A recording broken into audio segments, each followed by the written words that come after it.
Okay, I'm going to show you guys a few exercises that are going to work on hip rotation. A lot of people that I work with, a lot of people in general have a difficulty with the internal rotation of the hip. A lot of people have tight hips, a lot of hip mobility issues going on.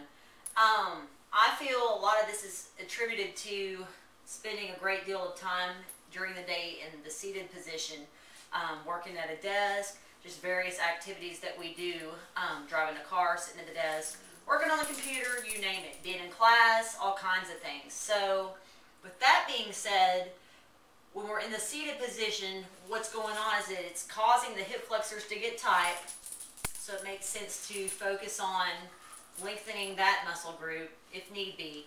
Also, what can happen is that if the hip flexors are tight, it can shut down the glutes, which is really bad, considering the glutes are the main muscle, the main function of the glutes is to extend the hips. So what happens there is that if the glutes can't extend the hip, something else has to take over to perform that function. So typically the hamstrings or the low back. So just a bad cascade of events going on that way. So it's important in general to promote balance within the entire body from the ground up. So right now we're going to focus on hip rotation. I'm going to kick it off with a little exercise that I call a staggered stance hip hinge and rotation. So I'm going to show several progressions with that basic movement. The first is just going to be getting the feet into a staggered foot position. So like I've said before, with the staggered foot position, we're going to take just a hip width stance, and we're going to bring that left leg back. Heel is going to be straight up to the ceiling, and it's off the floor. So everything's lined up with the hips here. So the first way that we could do this, real simple, is just by placing the hands on the hips. So make sure that you notice both of my knees are soft. And all we're doing here, we're going to hinge at the hips. Back's going to stay nice and flat. And we're going to rotate towards this right leg. So we're basically driving into internal rotation with this right hip. So what that's going to look like, abs are braced. We're going to hinge it roughly 45 degrees here. Most of the weight of my body is on this front leg. Okay, this back foot's just up for stabilization here, just keeping my balance. So we're going to hinge it, rotate it, bring it back, and then stand it up. Okay, hinge it, rotate it, bring it back, and stand it up. So that's a staggered stance hip hinge with rotation. If we wanted to make that a little bit more challenging, we could take a dowel rod and place it across the shoulders. I like this versus just having the arms out, and I actually prefer this to the hands on the hips position. Got a little fuzz here, but reason being, the dowel rod I feel helps encourage proper posture, and it also serves to kind of stretch out the chest and shoulders. So we're going to take what we just did, and just have the dowel rod sitting across the shoulders.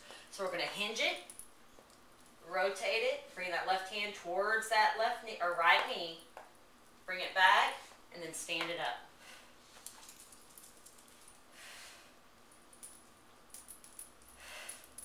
Okay, so that's the staggered stance, hip hinge, and rotation. So that's two progressions right there.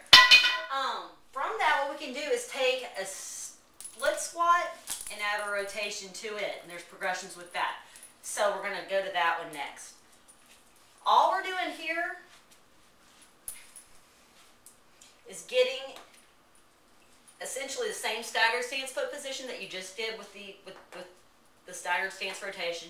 And if you're doing a split squat, we're going right here. So I like to think about it as being a 90-degree kind of issue here. We got 90 degrees at the knee, 90 degrees at this back knee. Everything's nice and tall. You're not going forward or anything crazy like that. So what you would do with this exercise, we would start off, we could actually just start it off by going into the split squat and then rotating with hands staying on the hips in this position and then standing it back up. Okay, so that's really, really easy. From there, we could take the arms and extend them out and do the same motion.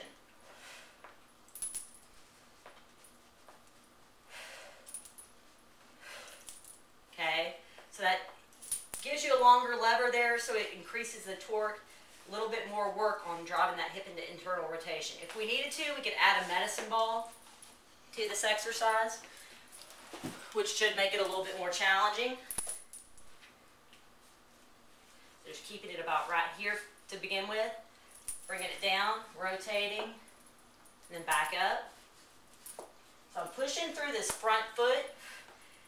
Try to think about pushing through the heel. Okay, you can extend the arms, which makes it a little bit more challenging. So, a few more ways of incorporating some rotation in there with the lower body.